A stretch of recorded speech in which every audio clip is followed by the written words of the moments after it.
KK was quite possibly the most original Hindi film playback singer of his generation. Everybody sounded like somebody, not KK.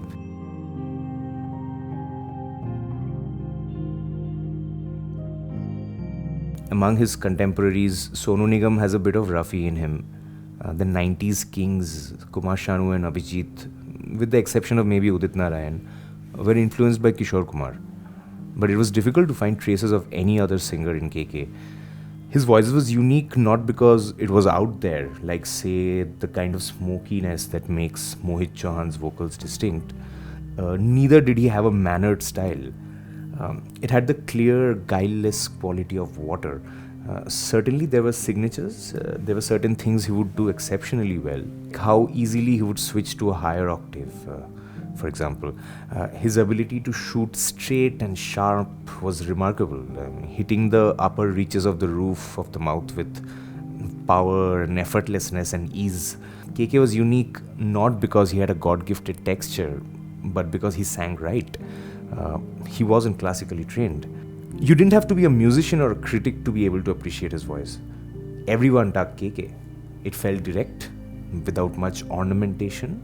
There's a tendency in playback singing to introduce somewhat unnecessary flourishes. KK's vocals had an honesty and transparency that is even more precious in the age of pitch correction and auto-tune. Perhaps he was bringing with him something of the indie pop spirit of the 90s into his playback work. The Delhi-born Malayali singer, after all, he sang for an English band before he sang jingles for Leslie Lewis, who then went on to collaborate with him in Pal, his first hit, a non-film album. When he did make his debut as a Hindi playback with Chhor Aaye Hum Wo Galiya from Machis, followed by Tarap Tarap from Hum Dil De Chuke Sanam, with which he delivered one hell of a breakout hit, his ability to soar met the drama of Hindi film. Composers would find it tempting to use this skill of his to the max, and somewhere in the mid 2000s, during the whole Imran Hashmi Shiny Ahuja phase of his career, that thing he did with the higher notes, that euphoric shout at the end of a verse in, say, songs like Tu Hi Meri Shab Hai from Gangster, O Meri Jaan from Life in a Metro, or Kya Mujhe Pyar Hai from Wo Lamhe, became a kind of signature. But KK shone equally in the quieter, pensive numbers that required him to operate in a low scale, a testament to his sheer range. Avarapan Banjarapan from Jism is an example of how understated he was in terms of emoting. Dil Kyun Ye Mera from Kites is an ode to how plain KK could sing and still make it so evocative.